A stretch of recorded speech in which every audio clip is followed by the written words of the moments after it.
Dear Dharma Ole and dear Dharma friends and also the viewers who will be, I suppose, partly here or yes? Yes. I would like to once again wish you a very good afternoon and good morning, good afternoon, good evening to everyone. It's a beautiful day, it's a very auspicious day, the day where our historical Buddha Shakyamuni ascended once again from the celestial realms to once again to turn the wheel of Dharma, and we're celebrating this day today. Of course, celebration is a term we use, of course, to mark something, and it could be something auspicious. Ironically, it could be also something the opposite of that also. But nevertheless, we as whether we call ourselves human beings or sentient beings, we have this courage to mark almost any situation and turn it into and transform that into something meaningful. So that's what we do all the time. So therefore, if you can think in that way, then the weekends will not become a pressure on us. Otherwise, that pressure of the weekend or holiday or New Year's Eve or things like that will not force us to, how to say, regret the first day of the year or the Mondays and so on. And so therefore, it's this courage, it's this courage that we cannot catch, that we cannot grasp, yet at the same time more powerful than what we can grasp. So, having said that, it is a great pleasure to be here, of course, at Europe Center, recently named as Karma Dechen Padunling. Very auspicious, I think. It is also coincides with the commentary on the 37 practices of Bodhisattva that we brushed just shortly yesterday. The commentary of that book, which is my favorite book, the title of that commentary is also known as Paljidrome, which is lengthened, but in short it's the same, Baldram. And so I'm glad that we are all here gathered again today to share some precious Buddha Dharma, and not to say that such practice is either the highest or the lowest or in between or here or thereabout. But it's, how to say, it's meaningful, it's interesting. I wouldn't say it's good, I wouldn't say it's bad. It's just very meaningful, and it can really touch our hearts. It can transcend all kinds of boundaries, no matter what kind of backgrounds we come from, that it can transcend all of those boundaries. And so it's the very practice that we have been doing for years and years in our brief time in this lifetime. But beyond that, we have been doing this practice for centuries and millennia and beyond that. And such precious teaching is available to us in our busy time, and so therefore I think it's really a moment to celebrate and a moment to cherish this, a moment to remind ourselves of this preciousness of this teaching. Of course, this comes in the form of what is known as Abhisheka, or Janang, or Wang, which are terms for this style, method that we have become accustomed to. And it's a very unique way, because it's a very direct way of getting in touch with whether we call it the reality or the universe or enlightenment or emptiness, whatever we call it. It's a direct way of getting in touch with it. And as I said yesterday, how to say, it's instantaneous or spontaneous or direct. And we should not be too confused with this practice. Of course, although most of us have been doing this practice for years, for some of us we may be doing this for the first time, but nevertheless we should not get confused. We should not get mix this practice with too much of supernatural things. It's actually very, very grounding. It's very direct. That's what it is. If you want to, of course, develop supernatural abilities, of course, such means are always available, even now. If you want to float in the air, if you want to sort of drill through a mountain, all of those methods are available, not just in a sort of a physical way, but if you want to develop that kind of siddhi, let's say, it's possible. But that's not really what we're after, actually. Although that aspect of developing the siddhi comes with these practices, for sure.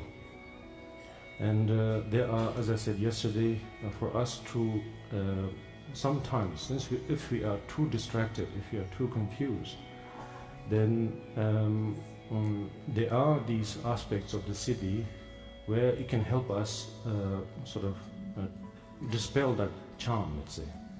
And that is there. And every now and then, whenever that's necessary, the blessings of the Buddhas and Bodhisattvas, they manifest in such a way, and it does happen. But that's not everything, of course. And so therefore, this is very important for us to know, keep it in our heart, because what we are really trying to achieve here through this method called initiation, or method of receiving instructions, method of receiving oral transmission, then finally the initiation, these three steps or these three doors, excuse me, are basically, if we simplify it, a means, particularly a skillful means, to help us understand or help us realize what kind of qualities we have, what kind of essence we have, what kind of heart we have. That's all it is at the end. And so therefore, if you think in that way, actually it should give us a lot of hope, a lot of strength, because if we just focus on the supernatural abilities, then it creates a bit of a gap between ourselves in terms of who has more merit, who has more wisdom, who has more realization, who can float in the air better, you know. I can fly, but the other fellow is probably aerodynamically not that well evolved, you know. So things like that can come into the context. So therefore, that's not the point. And this is something very important for us to keep in mind. So the heart that we are trying to get in touch with is none other than what we call, or what is commonly known as compassion, loving kindness, and ultimately not the perfected aspect, but the fully awakened aspect of the compassion, which is known as the body or the enlightened nature. That's the heart. That's what we are trying to achieve. And as I said yesterday, there is no harm to be a little impressed every now and then. And so therefore, such titles are given, such as, because when we say initiation or empowerment, it's a very rich word. It's quite impressive, you know? But at the end of the day, that initiation can be summed into a slap. So therefore, it may not be as extraordinary as we think. That's one interesting word to catch. As important as we think, because it's nothing to do with our thoughts. It's nothing to do with words. Actually, the actual initiation. It can happen at any given moment. However, of course, since we are quite used to words every now and then we take this cue. But the actual initiation can come at any given moment. And when it happens, it's beautiful. It's really awe-inspiring. It can move us. It can give us the courage to celebrate any occasion, no matter how tragic they may be, no matter how unforgiving it may be, that it will help us to transcend and go beyond all of those boundaries. And so therefore, now, of course, I will do the usual thing, which is to first of all meditate myself. So basically it's like this podium is somewhat like a zoo, where you see somebody doing his or her thing, and you just happen to be at the right time, at the right place to observe that. And be it, of course, in close proximity like this, or through the lenses of these digital cameras. And we happen to see that happening. And then later, symbolically, or through the play of words or concepts, then we do this thing called imparting or giving of this initiation. And so what really happens is you're doing exactly the same thing that I'm doing. And so that's what it's all about, in a way, in the context of this ritual. But what I'm really trying to do, either when I have my eyes closed or semi-closed, is I'm trying to focus on something that really moves me, something that really touches my heart. And that thing, of course, we often name it, it's like naming the two sides of things. On one side we can call that compassion, on the other side we can call it emptiness. Basically the same thing. But we always, since we are used to, as I said, concepts, we like to see two different aspects, two impossible aspects merging or coming in union, let's say. Almost like the two opposites, two complete ironic things. And so that's why you can begin from anywhere. You can begin from the practice of emptiness, or meditating on emptiness, or you can begin from meditating on compassion. It doesn't really matter. It depends on the person. It depends on the person's character, personality, and how he or she grew up. And accordingly, you draw on that experience, and then you rest your mind there. Of course, there are a number of skillful means, such as the visual means, vocal means, and thought processes that goes with it. And through those processes, then it's like catching the wind on your sail, sort of thing. Then you catch it, and then you rest there, and you meditate, and you rest in that state. And once the mind is as clear, as vibrant, and clear, then from that state of mind, then whatever it's emanated, let's say, it can be a simple gesture, it could be a sneeze, once again,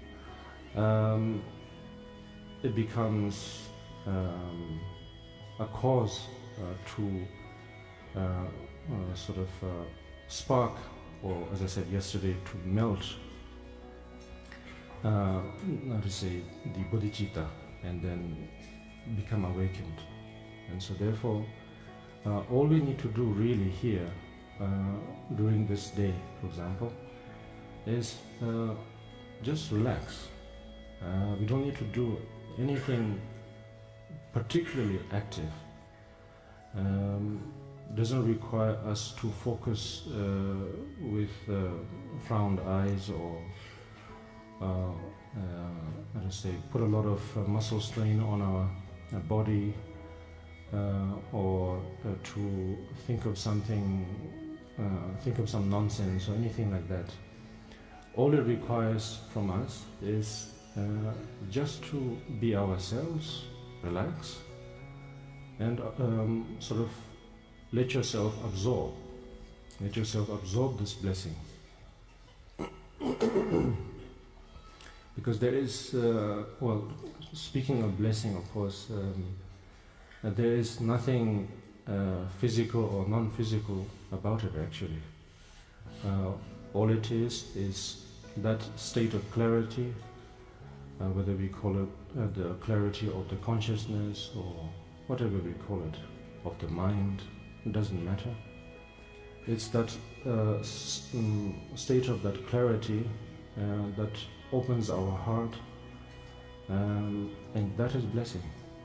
And then whatever we absorb within that state, from that state, then everything is enlightened. Everything is, well, we can use the word pure. In Tibetan known as Takbirnawa, pure vision. And then whatever happening that we are able to witness, all becomes enlightened and pure. Otherwise, of course, there is now no separate entity that is pure.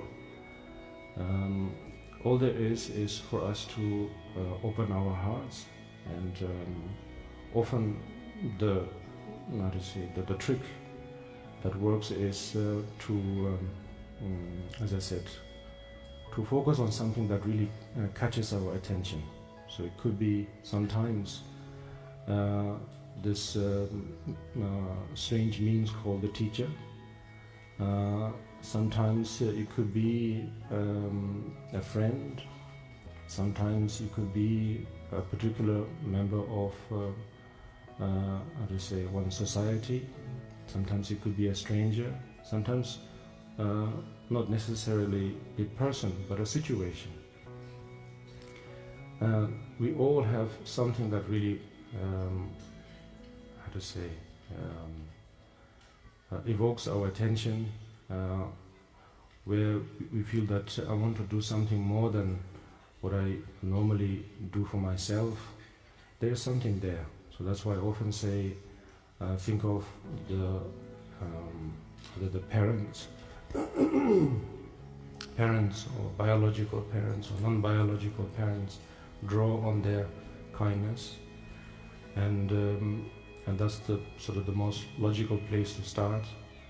And when you think of their kindness, then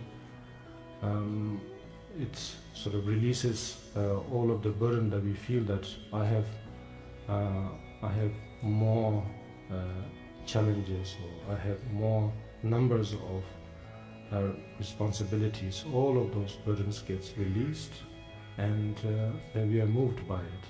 So therefore, we can begin from that kind of, whether we call it mundane or extraordinary state, and from there, then we can draw on the blessing of the Buddhas and Bodhisattvas through the means of this particular wisdom aspect called Chenrezik. Chen, in terms of, it's a respectful term for eyes, and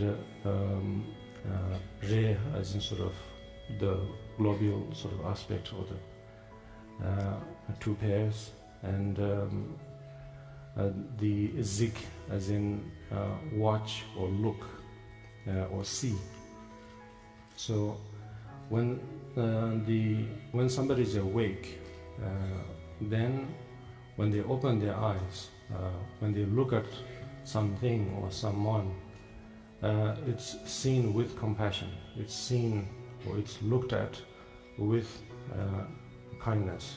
So that's what it means, Chenrezik. So keep that in your mind, and that's the reference that we are going to use today, the Chenrezik, particularly the Chenrezik, the white Chenrezik, the forearm Chenrezik, sitting in the meditation posture. I'm sure we have an image, yes, right there. I'm sure you have on your phones and postcards everywhere. It's just a symbolic gesture, nothing more.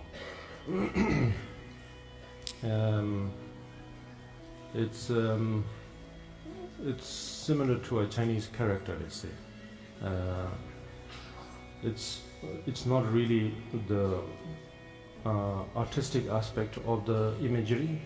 It's not really the measurements of the imagery, or it's not the era or the age of the imagery.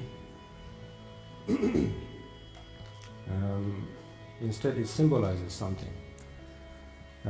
It symbolizes compassion and wisdom in perfect harmony, or commonly known as perfect union. And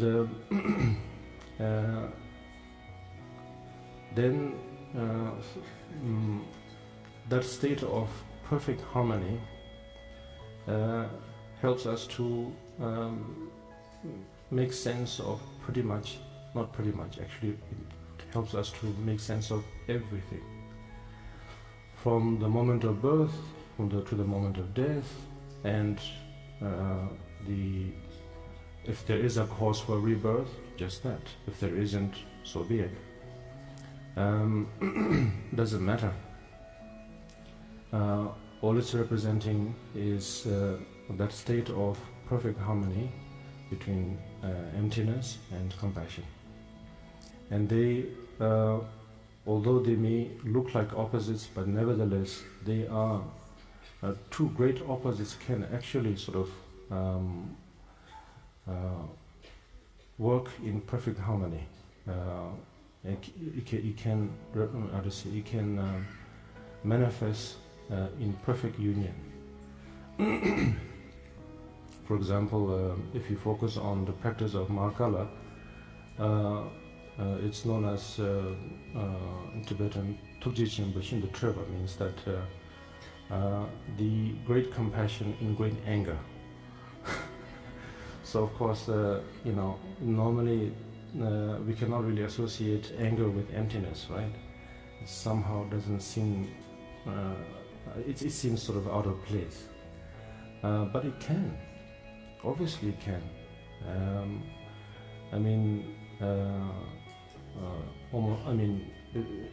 If a loving painter, let's say, meaning someone who really enjoys and thoroughly embraces beauty of color, can coordinate the most opposites of colors in perfect union. It works, and we can enjoy it. So in the same way, compassion and emptiness, they can definitely go together. Same with anger, same with any emotion. Basically, compassion in terms of the definitions that exist in Sanskrit is sometimes known as karuna, maitri, and so on. But it's actually an emotion. It's describing a particular aspect of emotion where it has immense yearning of some kind. We cannot go sort of deeper than that, or we cannot simplify more than that. It's a very powerful emotion, actually. And so that definitely goes, or that definitely sort of works in perfect harmony with emptiness. I mean, that's just a way of speaking, of course, a way of talking about it. When we get tired of two different opposites becoming one sort of thing, then we can use just one particular aspect, and we can either focus just directly on the emptiness, or we can just focus directly on the compassion, and without having to separate those two. And that's when we talk about inseparability. Because if you talk about compassion, we have no way around it. We are obviously talking about emptiness.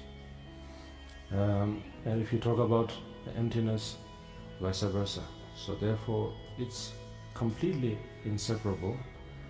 It's just that when we use words, then when we try to describe it, when we try to define it, yes? Okay. More? Okay. A little louder. Okay.